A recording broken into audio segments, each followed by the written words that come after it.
Keluaran 23. Peraturan tentang hak-hak manusia.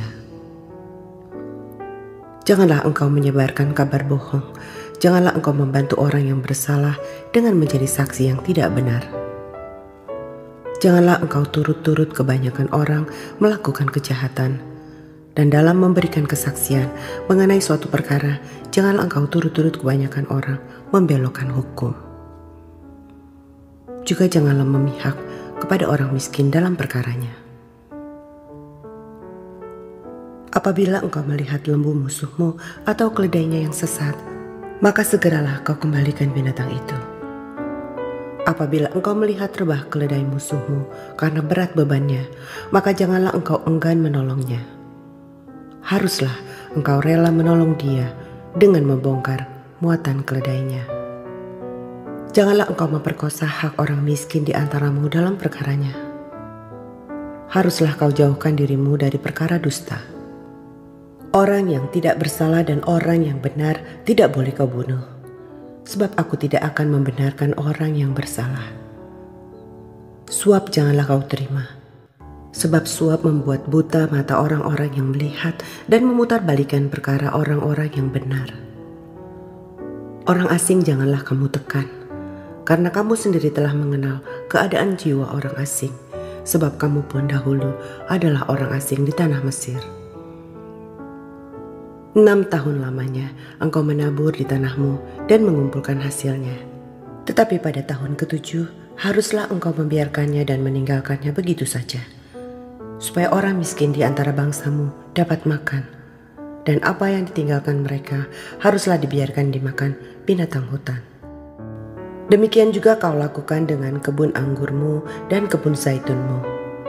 6 harilah lamanya engkau melakukan pekerjaanmu, tetapi pada hari ke-7 haruslah engkau berhenti, supaya lembu dan keledaimu tidak bekerja dan supaya anak budakmu perempuan dan orang asing melepaskan lelah. Dalam segala hal yang kufirmankan kepadamu, haruslah kamu berawas-awas. Nama Allah lain janganlah kamu panggil. Janganlah nama itu kedengaran dari mulutmu. Peraturan tentang kebaktian dan hari-hari raya. 3 kali setahun haruslah engkau mengadakan perayaan bagiku. Hari raya roti tidak beragi haruslah kau pelihara. 7 hari lamanya engkau harus makan roti yang tidak beragi seperti yang telah kuperintahkan kepadamu pada waktu yang ditetapkan dalam bulan Abib. Sebab dalam bulan itulah engkau keluar dari tanah Mesir. Tetapi janganlah orang menghadap ke hadiratku dengan tangan hampa. Kau peliharalah juga hari raya menuai, yakni menuai buah bungaran dari hasil usahamu menabur di ladang. Demikianlah juga hari raya pengumpulan hasil pada akhir tahun, apabila engkau mengumpulkan hasil usahamu dari ladang. 3 kali setahun semua orangmu yang laki-laki harus menghadap ke hadirat Tuhanmu, Tuhan. Janganlah kau persembahkan darah korban sembelihan yang kepadaku beserta sesuatu yang beragi, dan janganlah lemak korban hari rayaku bermalam sampai pagi. Yang terbaik dari buah bungaran hasil tanahmu haruslah kau bawa ke dalam rumah Tuhan Allahmu. Janganlah kau masak anak kambing dalam susu induknya. Janji dan teguran kepada Israel. Sesungguhnya aku mengutus seorang malaikat berjalan di depanmu untuk melindungi engkau di jalan dan untuk membawa engkau ke tempat yang telah kusediakan. Jagalah dirimu di hadapannya dan dengarkanlah perkataannya. Janganlah engkau mendurhaka kepadanya, sebab pelanggaranmu tidak akan diampuninya. Sebab namaku ada di dalam dia. Tetapi jika engkau sungguh-sungguh mendengarkan perkataannya dan melakukan segala yang kufirmankan, maka aku akan memusuhi musuhmu dan melawan lawanmu. Sebab malaikatku akan berjalan di depanmu dan membawa engkau kepada orang Amori, orang Het, orang Feris, orang Kanaan, orang Hewi, dan orang Yebus. Dan aku akan melenyapkan mereka. Janganlah engkau sujud menyembah kepada Allah mereka atau beribadah kepadanya. Dan janganlah engkau meniru perbuatan mereka. Tetapi haruslah engkau memusnahkan sama sekali patung-patung berhala buatan mereka, dan tugu-tugu berhala mereka haruslah kau remukan sama sekali.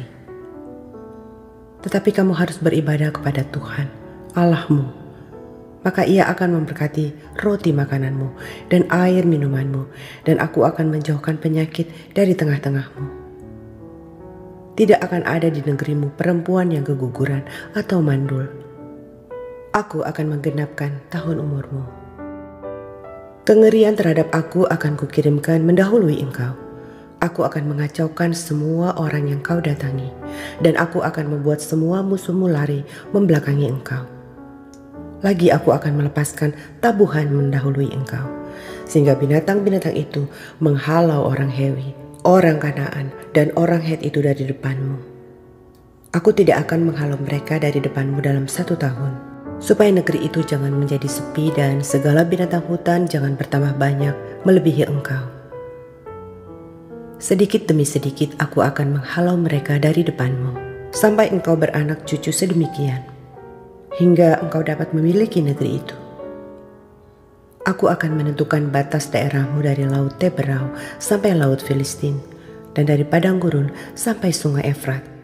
Sebab aku akan menyerahkan penduduk negeri itu ke dalam tanganmu, sehingga engkau menghalau mereka dari depanmu. Janganlah mengadakan perjanjian dengan mereka ataupun dengan Allah mereka.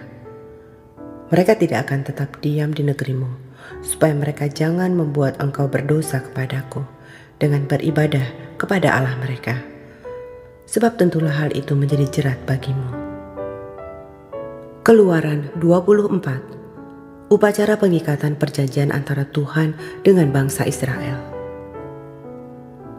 Berfirmanlah ia kepada Musa, naiklah menghadap Tuhan engkau dan Harun, Nadab dan Abihu, dan 70 orang dari para tua-tua Israel, dan sujudlah kamu menyembah dari jauh.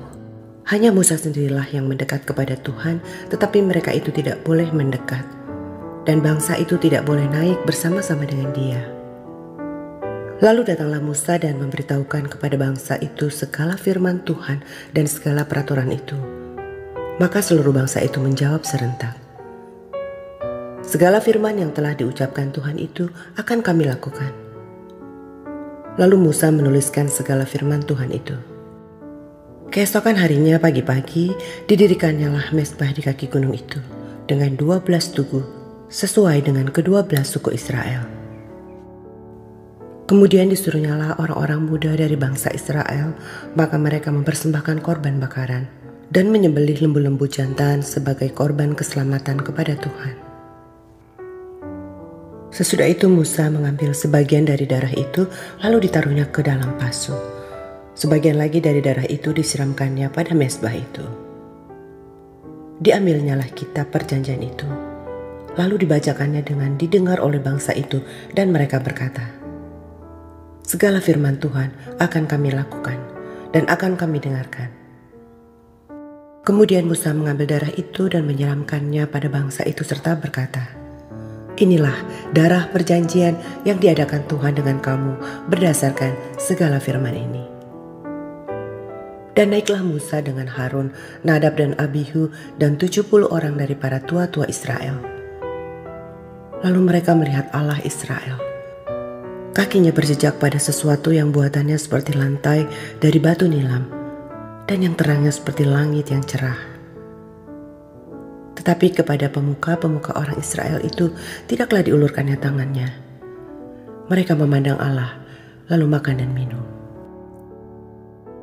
Musa di Gunung Sinai. Tuhan berfirman kepada Musa, naiklah menghadap aku ke atas gunung, dan tinggallah di sana. Maka aku akan memberikan kepadamu loh batu, yakni hukum dan perintah yang telah kutuliskan untuk diajarkan kepada mereka. Lalu bangunlah Musa dengan Yosua abdinya, maka naiklah Musa ke atas gunung Allah itu. Tetapi kepada para tua-tua itu ia berkata, tinggallah di sini menunggu kami, sampai kami kembali lagi kepadamu. Bukankah Harun dan Hur ada bersama-sama dengan kamu? Siapa yang ada perkaranya, datanglah kepada mereka. Maka Musa mendaki gunung dan awan itu menutupinya. Kemuliaan Tuhan diam di atas gunung Sinai. dan awan itu menutupinya 6 hari lamanya. Pada hari ke-7, dipanggilnyalah Musa dari tengah-tengah awan itu. Tampaklah kemuliaan Tuhan sebagai api yang menghanguskan di puncak gunung itu pada pemandangan orang Israel. Masuklah Musa ke tengah-tengah awan itu dengan mendaki gunung itu. Lalu tinggallah ia di atas gunung itu 40 hari dan 40 malam lamanya.